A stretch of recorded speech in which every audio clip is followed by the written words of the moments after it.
अगर खाना खाकर तुम दोनों माँ बेटी का पेट भर गया है तो अब जाओ जाकर मेरी बेटी की खबर ले लो। वो अब तक घर नहीं लौटा है, शाम हो गई है।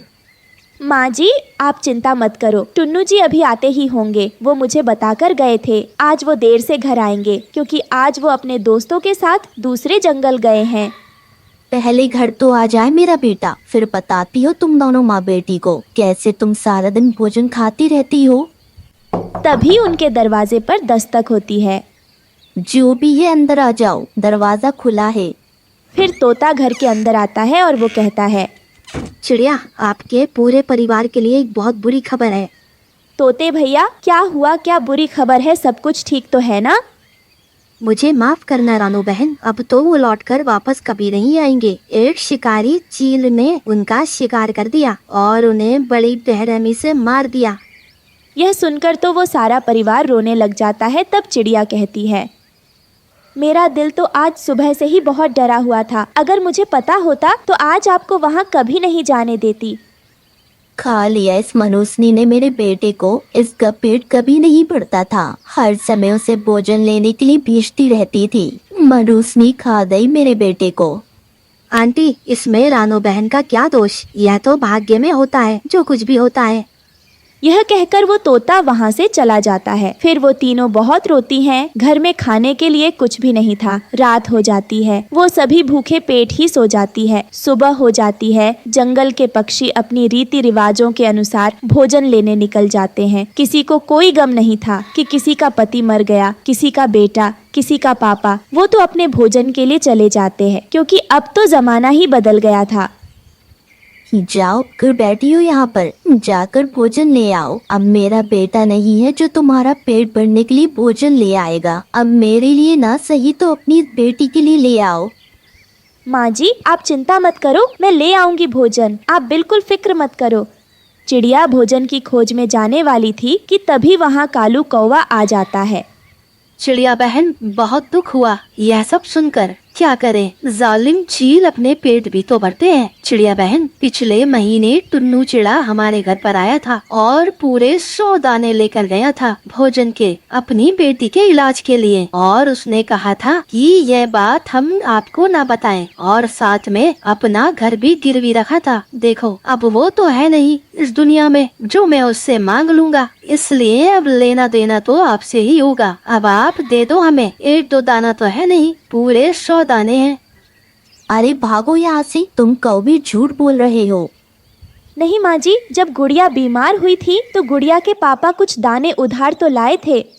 सुनो चिड़िया बहन, अगर मेरे दाने वापस नहीं करे तो तुम्हें यह घर खाली करना होगा। हाँ, मैं तुम्हें 10 दिन का समय देता हूँ। अगर तुमने मेरे दाने वापस कर दिए तो यह घर तुम्हारा है, अगर नहीं करे तो हमारा।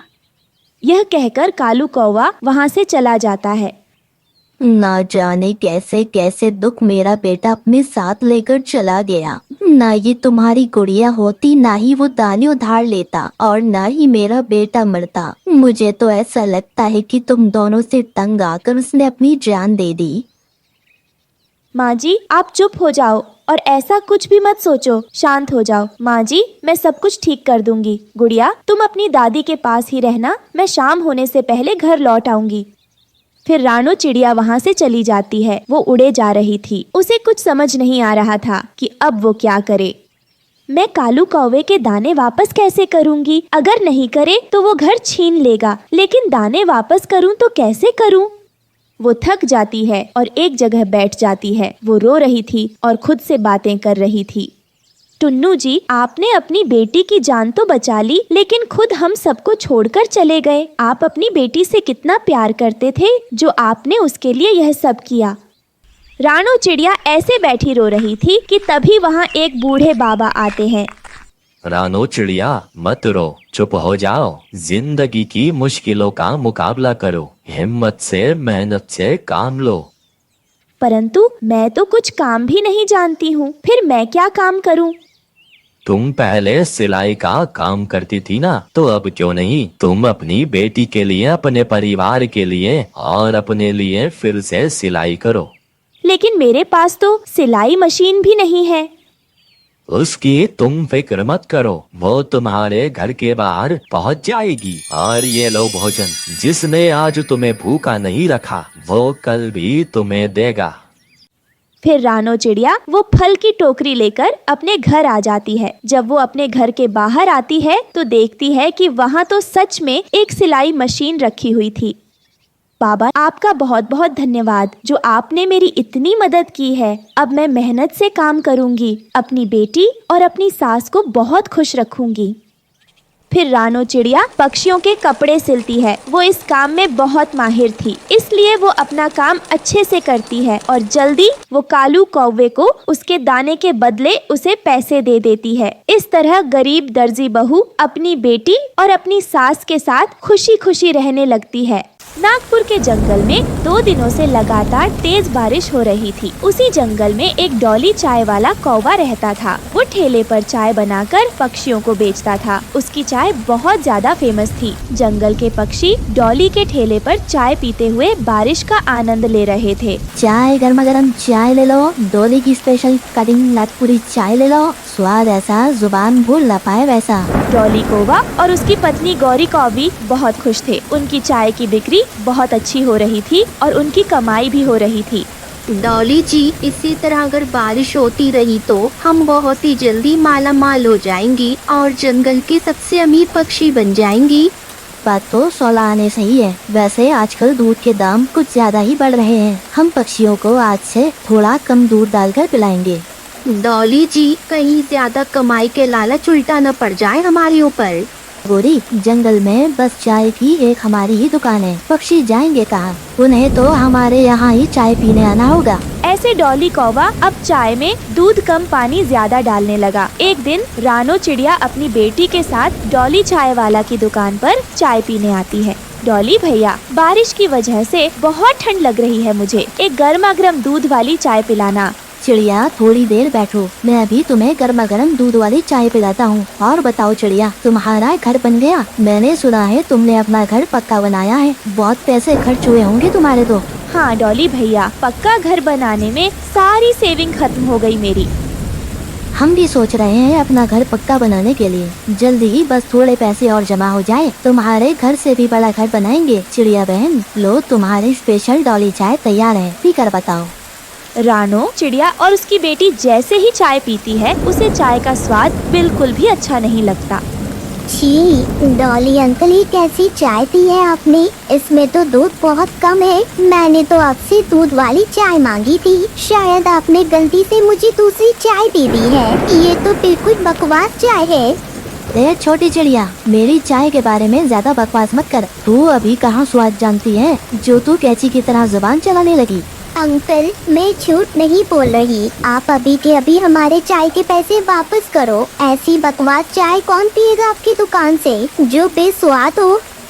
पैसों की तो तू भूल जा, अब बस पतली गली से यहाँ से कट ले, वरना तुझे इतना मारूंगा तेरी हड्डी पुसली एक कर दूंगा। अब दोबारा मेरी दुकान पर झांकने की कोशिश मत करना। डॉली की ये सब बातें सुनकर रानो डर जाती है और अपनी बेटी को वहाँ से लेकर चली जाती है। पर डॉली चाय वाला रानो और उसकी बेटी से बदला लेने की सोच लेता है। आज तक किसी की इतनी हिम्मत नहीं हुई कि मेरी टपरी की चाय के लिए बकवास करे, लेकिन इस रानो की बेटी की हिम्मत, मैं इसे नहीं छोड़ूंगा। मैं अपनी बेइज्जती का बदला इससे लेकर रहूंगा। इसे अपने घर पर बड़ा नाज है ना, मैं इसी के घर को चुरा लूंगा, तब इसे पता चलेगा इसने किससे पंगा लिया है। फिर अगले दिन रानो अपनी बेटी के साथ भोजन की तलाश में जाती है। तभी मौका देखकर डॉली रानो का घर चुरा लेता है और उस पर रंग कर देता है। हाँ, अब सही है, इस घर का रंग बदल गया। अब उस रानो को मुझ पर शक भी नहीं होगा और मेरी चोरी कोई पकड़ नहीं पाएगा। फिर कुछ देर बाद रानो भोजन लेकर वापस आती है, लेकिन अपने घर को गायब देखकर वो बहुत ज्यादा परेशान हो जाती है। तभी उसकी नजर डॉली चाय वाला के घर पर पड़ती है। अरे माँ, वो देखो, डॉली अंकल का घर। वो घर तो बिल्कुल हमारे घर जैसा है। चलो ना माँ, उनसे पूछते हैं जाकर।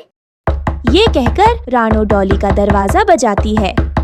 डॉली भैया, दरवाजा खोले, मेरा घर कहीं गायब हो गया है और आपका घर बिल्कुल मेरे घर जैसा है।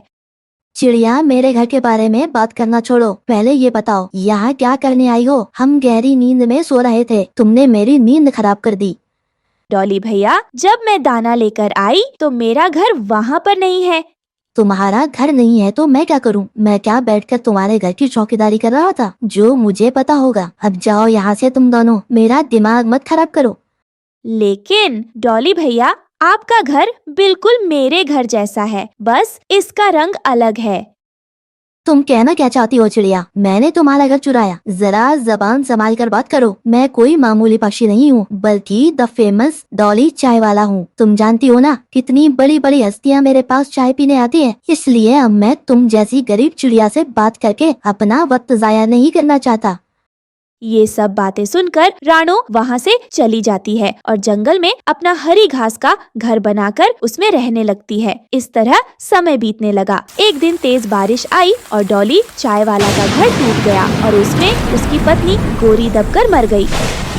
गोरी, ये सब क्या हो गया? मेरे लालच की वजह से मेरी पत्नी की जान चली गई। गोरी, ये सब क्या हो गया? मैं अपने आप को कभी माफ नहीं कर पाऊंगा। ये सब मुझे मेरे किए की सजा मिल रही है। मैंने रानो बहन के साथ धोखा किया, इसलिए मेरे साथ ये सब हो गया। फिर डॉली चिड़िया के पास जाता है और उससे माफी मांगता है।